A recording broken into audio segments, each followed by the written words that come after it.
How you doing, YouTubers?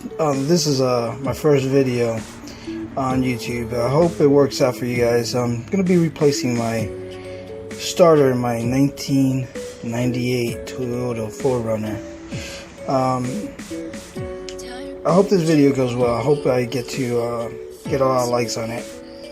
Well, here's my 4runner, and according to everybody, there it is. And then that's the starter. Alright, I'm going to cut the video in sections. Again, this is my first video, so bear with me. I'm going to prop everything, then I'll get back to you. Alright, I'm back. I put a stand underneath to hold the car, so it won't fall on me. And I still have my bottle hooked up, just as a backup. Took the wheel off, as you can see. And now I'm going to disconnect the battery. The battery's over here. I'm going to remove the negative terminal only. Alright, I'm back. I used a 10mm to move the negative terminal off the battery. I'm going to be removing that nut that holds the transmission dipstick with socket. Alright, I got the dipstick out, the transmission dipstick. When you pull this out, I used a 12mm to remove this screw. 12mm. That's the one that holds it on top. When you remove this, it has an O-ring here. This flares out. Grab this end, pull this end, wiggle it back and forth. It should loosen up. Piece of cake. You just don't want to break the pipe that goes all the way to the transmission pan. So that's why you would just want to hold on to that and pull this. I did that through here. The pipe ran this way. The other pipe is here. Where is it? Right here. That's it right there. You know, it's that's the pipe. I grabbed that one. Not through this hole, but through this hole. Here, I grabbed it. Okay. And then the other pipe came this way, and I pulled that out. Okay. All right. A little helpful hint.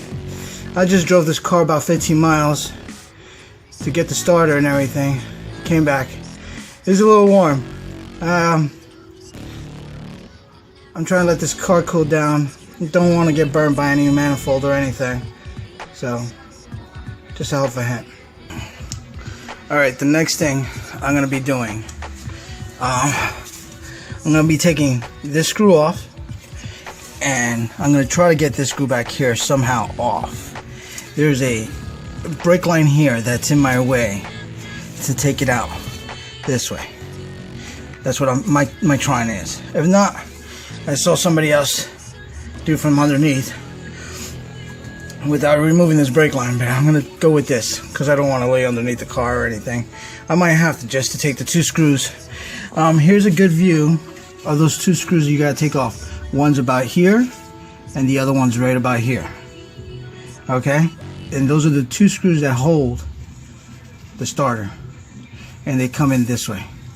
So you have to get your ratchet in this way and in this way. Alright, let's go. Alright, got the brake line out. Really got this screw from here. The other one I put the ratchet from behind.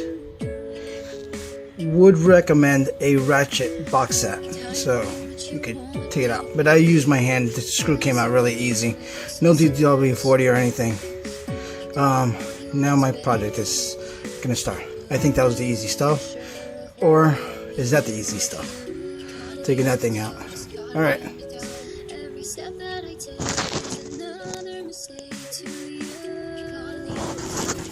Alright.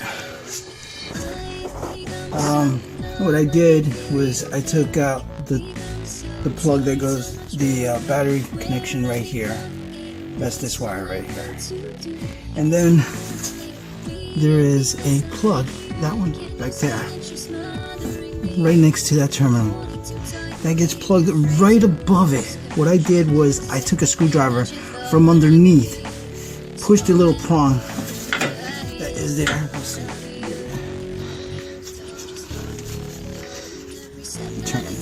Turn. There. I don't know if you can see it, but there is a little prong right about there. You just push, and with the screwdriver, just push it out. And it comes right out. It gave me a little hard time. It's really uncomfortable. I used a really long screwdriver. I believe it was 12 inches or 18 inch. Not sure. I'm not taking out the tape measure to find out. Alright, now to take out the starter. Everything is disconnected. Battery is disconnected. Wires are disconnected from the starter. Just 2 screws, and let's see how that goes. I have a long extension with a 3/8 swivel tip on it. Hopefully that makes my job a lot easier. Don't know. Let's go find out. Oh, just forgot to add the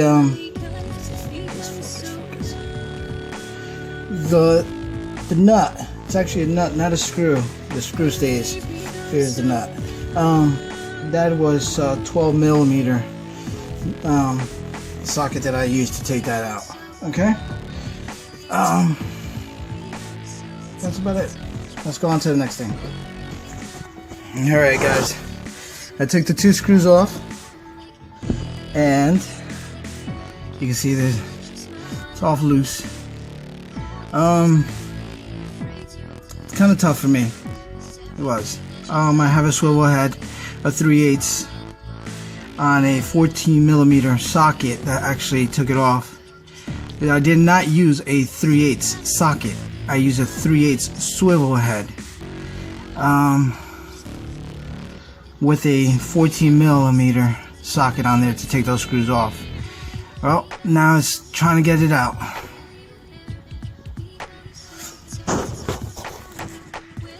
Alright, got it out. Here's the old one. I did manage getting it out, but I did go this way out through here. I thought I could go this way, but the hose, this is actually in my way. It's possible. You just got to find the angles and which way you're gonna pull it out. But yeah, I didn't bend none of this flare. I was thinking of doing it. Didn't want to do that, so I got it up. Now, it was kind of tough. On a scale from 1 to 10, I'm gonna give it a good 9 to get those screws out.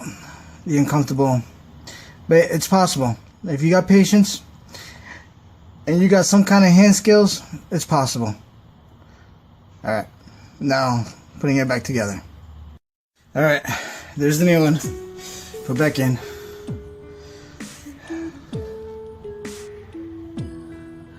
Just gotta do the connections right there, and that plug also goes right there.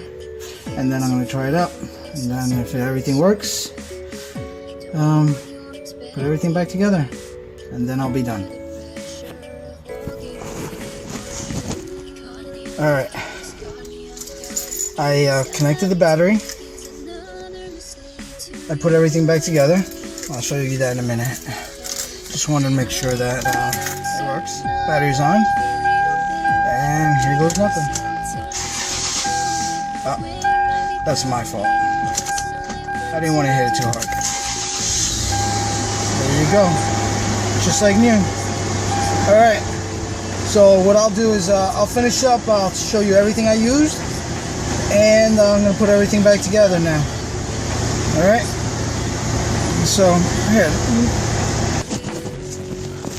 So here's the finished piece. Again, I still got to put this brake cable back in and the transmission dipstick. But I just wanted to turn it on real quick to make sure everything turned on before I put everything back together. Makes sense. Just remember to disconnect the battery, because that wire is hot, and if you touch that with the metal, you're gonna get spark and probably blow up your fuse. Again, disconnect the battery. That wire is still positive. So that's it for now. I'm gonna put it back together and I'll show you everything that I used. Thank you. Alright guys, there is my 1998 Toyota 4runner. Starter put in, everything packed, transmission stick, fuel, brake line put back, flap on. Yeah, I know I'm missing one of those things. Just came off. I lost it. Actually, two. There's another one. This is a 98 Toyota 4runner V6. Okay, and yeah, that engine been replaced also. Just if you're wondering what that number is there for, yeah. And if you like my video, hit like. Appreciate it. Again, this is my first video, so I hope I did good for you guys. I actually used two stands. I'm really cautious. I left the bottle jack under there with some support, not all of it. I left the support on the jack stands. Again, hit like if you like my video.